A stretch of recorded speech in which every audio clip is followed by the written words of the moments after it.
Bien, si no son 3600, ¿cuál otra será? Profe.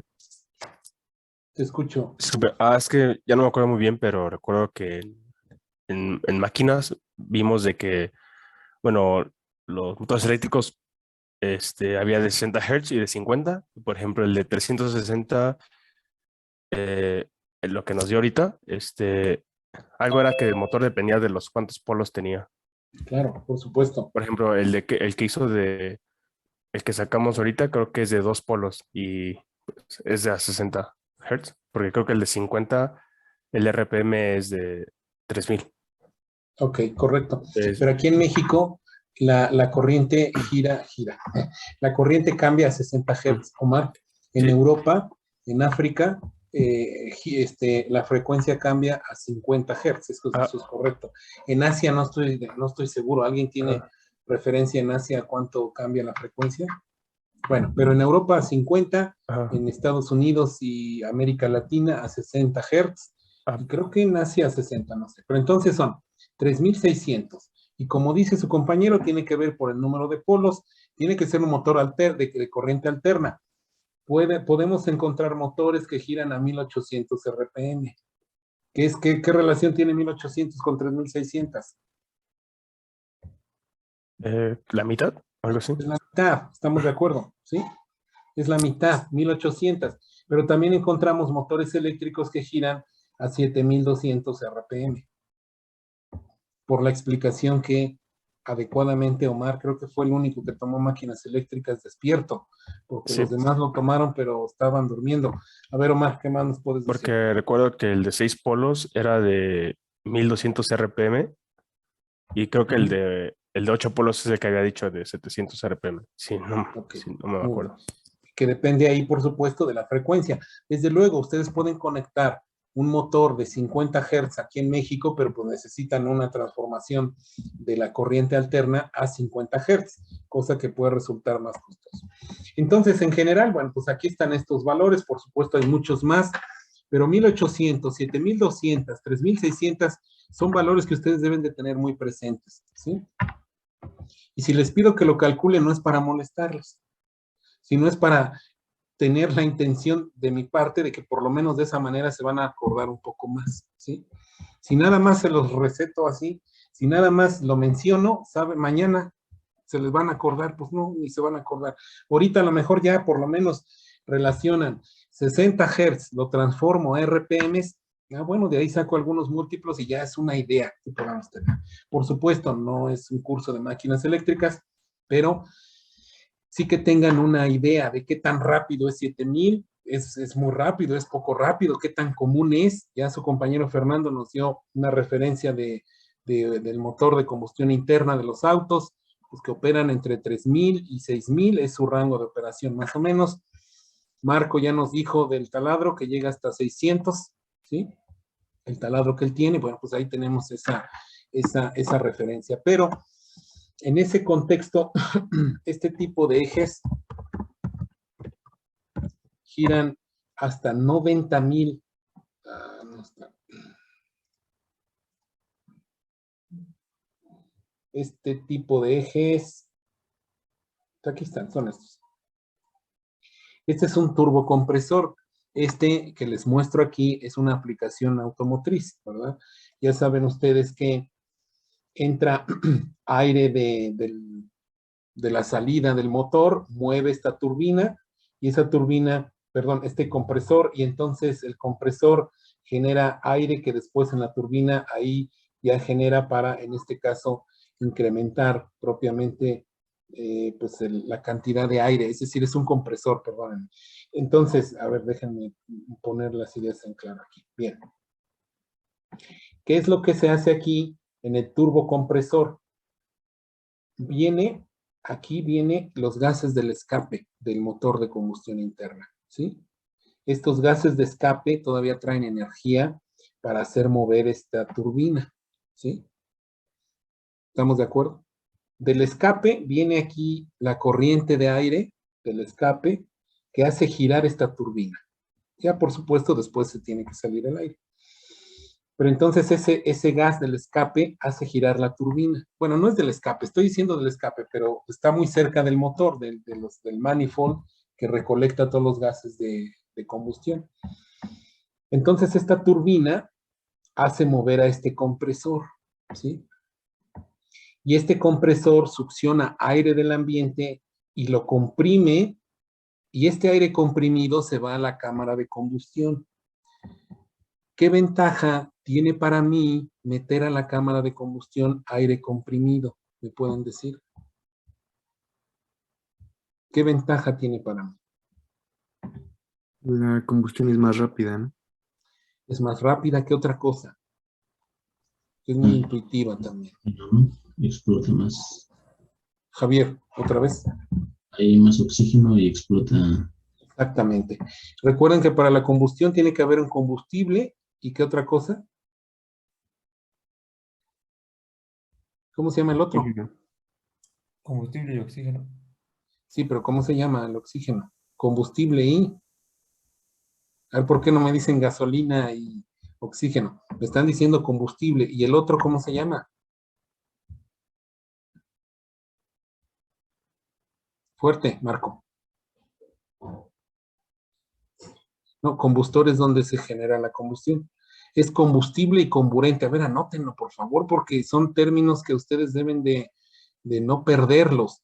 Ya los tuvieron ahí en su curso, pero les digo, yo creo que estaban en línea, así como ahorita estamos. Entonces, combustible y comburente, ¿sí?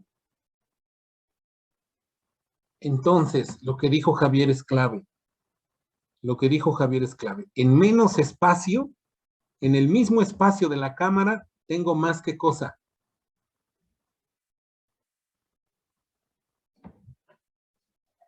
En el mismo espacio tenemos más que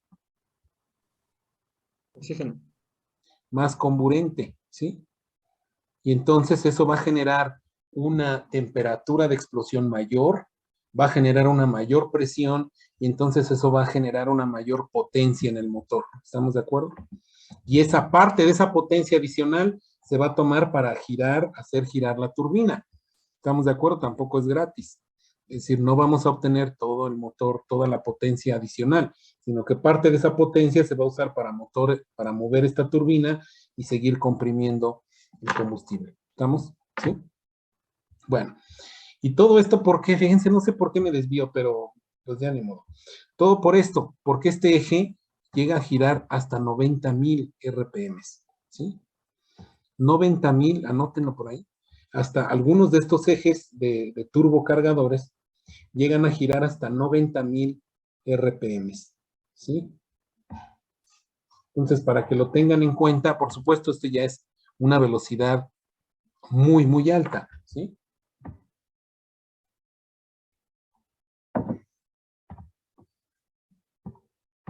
Este ya representa una velocidad muy alta, ¿sí? Y bueno, aquí está justamente el esquema, y aprovechando lo que nos interesa, el esquema de un eje de un turbocargador, ¿sí? Noten en color verde está ubicado donde van las chumaceras hidrodinámicas. ¿Se acuerdan qué eran las chumaceras hidrodinámicas? ¿Qué son las chumaceras hidrodinámicas?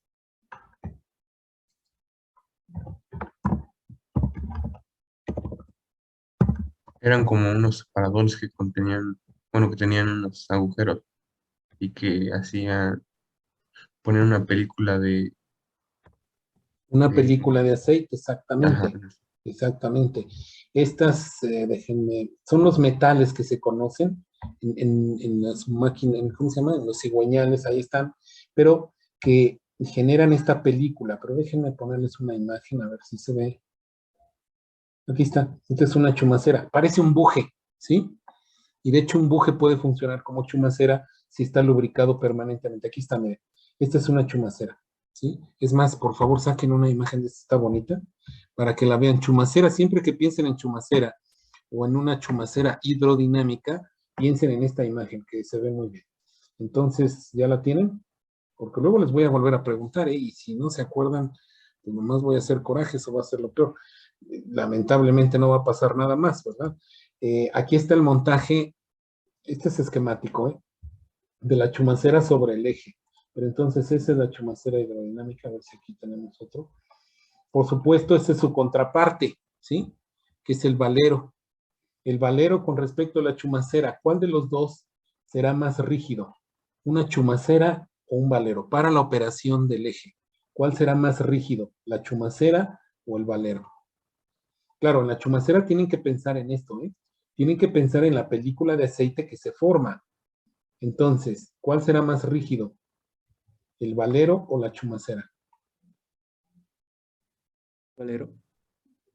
El valero es más rígido que una chumacera. La chumacera, por la película de aceite, es mucho más flexible que un valero. Entonces se utiliza normalmente en sistemas de muy alta velocidad, como el del turbocargador. Déjenme regresar a la imagen. Aquí está, aquí está la superficie donde se conecta, nada más, ¿sí? No está la chumacera aquí ilustrada. A ver si aquí podemos verla. No, no se aprecia con detalle. Ah, sí, aquí están, mire. Mire. No, no funcionó. No funcionó mi plan. Pero este sí va a funcionar.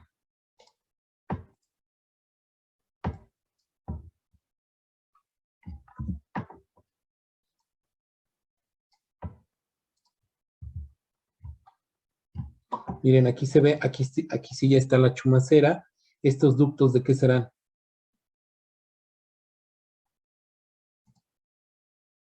¿Esto de qué será? Presión y de salida.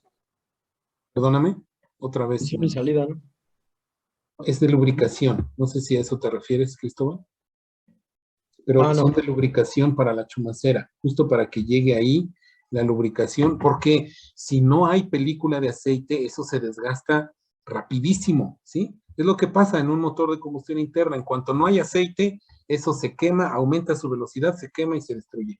Entonces aquí debe asegurarse el tener una lubricación permanente. Esa es una, pues podemos decir, desventaja que tienen este tipo de sistemas de chumaceras hidrodinámicas. Bueno, y que van con los ejes, ¿sí? También. Entonces, a partir de eso, este es un ejemplo, el turbocargador es un ejemplo de ejes que están a muy alta velocidad, 90,000 RPM, ¿sí? Algunos, dependiendo del tipo constructivo, pueden llegar a superar los 100,000 RPM. Entonces, a nosotros nos van a interesar, si es un rotor de este tipo, nos va a interesar nada más las dos primeras frecuencias naturales. No, a lo mejor nos interesa la 3, la 4, hasta que rebasemos la de 90,000 RPM. ¿Estamos de acuerdo? ¿Sí? Entonces, también depende de qué eje estemos analizando y de la velocidad de operación del eje que estemos analizando. Va a determinar eso si me interesa una, si me interesan dos o me interesan más frecuencias naturales. Pero siempre nos van a interesar las más bajas. ¿Estamos de acuerdo? Sí, entonces, ahí está esta parte que quería comentar. Bueno, entonces, aquí como lo que nos comenta los apuntes, pues tiene que ver con la primera y la segunda en la mayoría de los casos, pero no siempre, ¿sí? Esta es la forma que ya vimos incluso en el video de cómo es la primera forma de vibrar. ¿Sí la ven?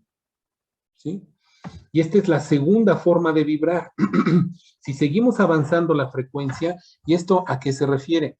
Déjenme mostrar aquí una imagen relativa a esta parte.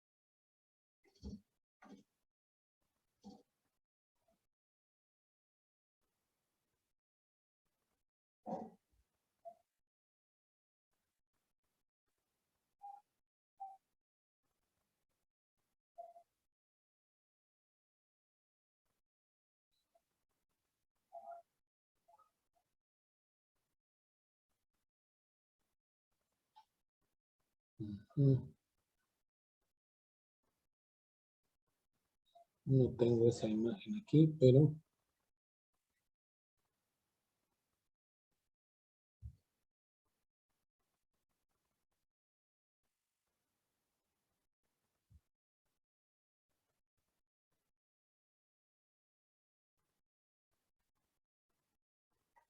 aquí está.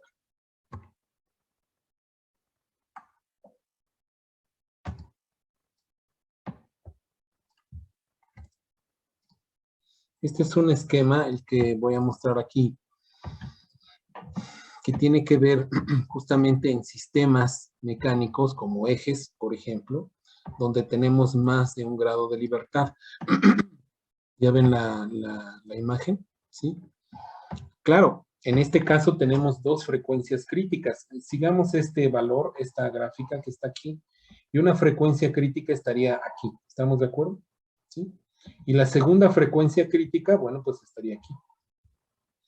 Pero la manera en cómo vibra el rotor en una y en otra es diferente. Y eso es muy importante tener en cuenta, ¿verdad? Cómo cambia la forma en cómo vibra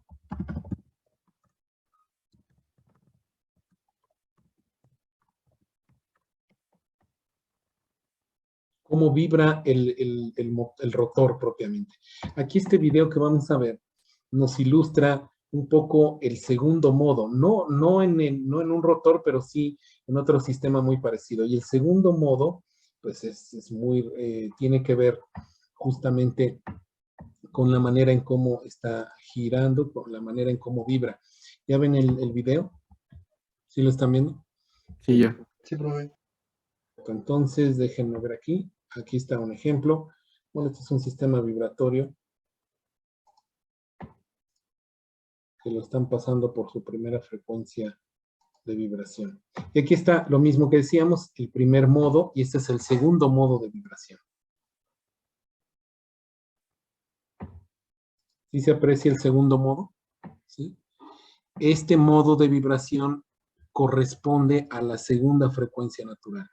La primera frecuencia natural es la que vimos aquí, esta. El primer modo de vibración es este. ¿Se nota la diferencia? ¿Sí? Entre este modo de vibración, claro, ya no le daba el brazo para alcanzar el segundo modo, ¿eh? Pero entonces, en este caso, este es el segundo modo de vibración. Aquí se dice que hay un nodo, ¿sí? Parece decir, la amplitud de vibración ahí vale 0. ¿Qué modo será? Tercero. El tercer modo de vibración, ¿sí? Para cada frecuencia natural hay un modo de vibración asociado, ¿sí? Entonces, este esquema sí necesito que lo reproduzcan ustedes, por favor. Y hablo de justamente, el primer modo y el segundo modo de vibración. Por favor, representen esto en sus notas, rapidito, dibújenlo, porque si no, se les olvida más rápido. Ahora, no se van a tardar mucho en dibujar, ¿no? Por favor. Aquí hay dos masas, que pueden ser dos engranes, o pueden ser dos poleas en el eje.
Muy bien, ¿listo?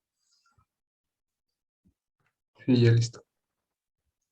Bien, entonces, son tres, existen varias técnicas dentro de las que destacan el método de Rayleigh, la ecuación de frecuencias y el método de Dunkerque. Estos tres métodos se basan justamente en que la deformación, en cómo la deformación está vinculada con la vibración, la forma en cómo vibra un componente, ¿verdad? Entonces, en este caso, lo que vamos a revisar justamente, bueno, ya sabemos ahí la frecuencia que está entre. Primero, el método de Rayleigh. Vamos a revisarlo muy rápido para hacer ¿cómo se llama? Un ejercicio de aplicación.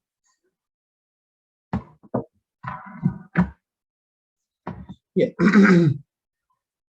Fíjense, vamos a considerar un eje con n masas. Pueden ser 4, pueden ser 5. Una de estas masas puede ser un diámetro más grande. Recuerden que los ejes tienen diferentes diámetros. Y esos diferentes diámetros, pues lo que genera justamente es eso, diferentes reacciones y diferentes deformaciones. Entonces, consideremos un eje con n masas y consideremos que el rozamiento es 0. No hay fricción en este caso. Vamos a designar por Y la deformación del eje durante la rotación en el punto en el que se ubica la masa. Y delta, las deformaciones debidas a los pesos. Son dos cosas diferentes. Aquí está delta 1, delta 2 y delta 3. Mientras que el eje Y, mientras que la variable Y tiene que ver a la deformación del eje durante la rotación. ¿Sí? Bueno. Y delta, en este caso, es una deformación estática. ¿Se nota la diferencia? ¿Sí? Bueno. Bien. La energía cinética, aquí está como W, pero este es omega. La energía cinética del sistema. En este ejemplo, observen por favor, no estamos considerando la masa del eje, ¿sí?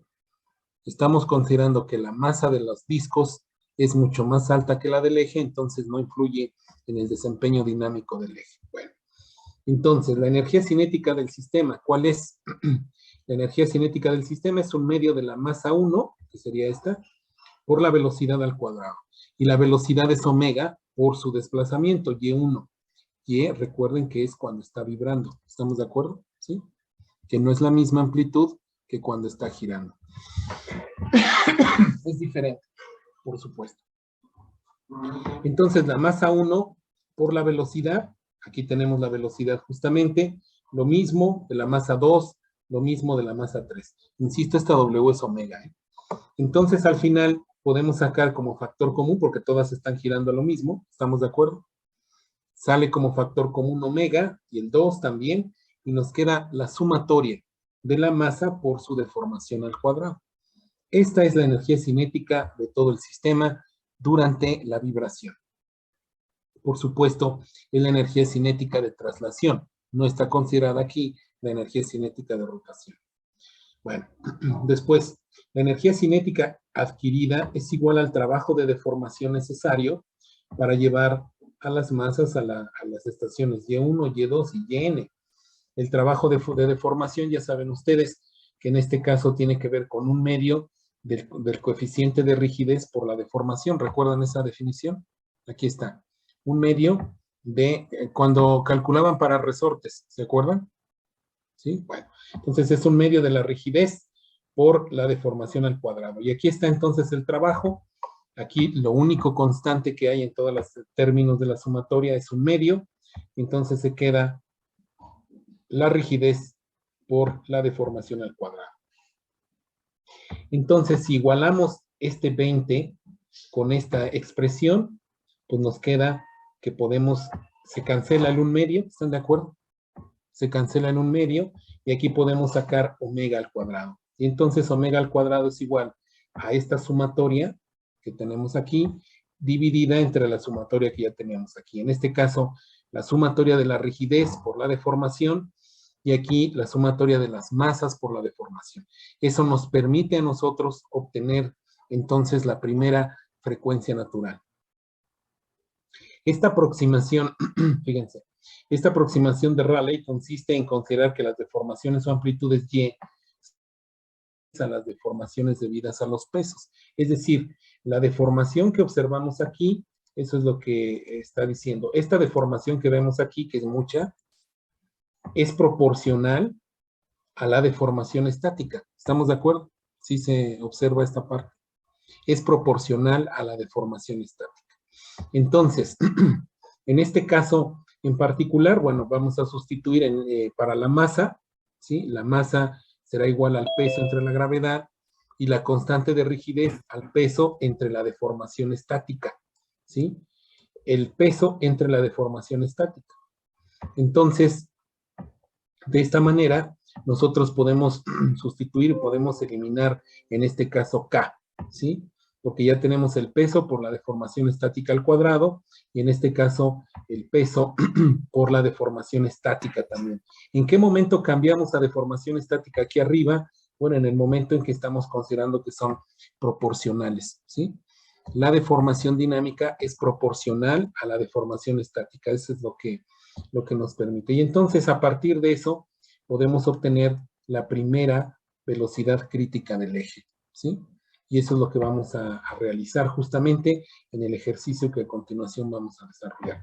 Vamos a calcular la primera frecuencia natural para un eje con dos masas, ¿sí?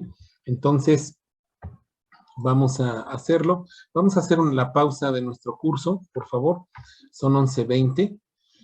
11:40 nos conectamos de regreso, por favor. ¿Sí? Muy bien, gracias.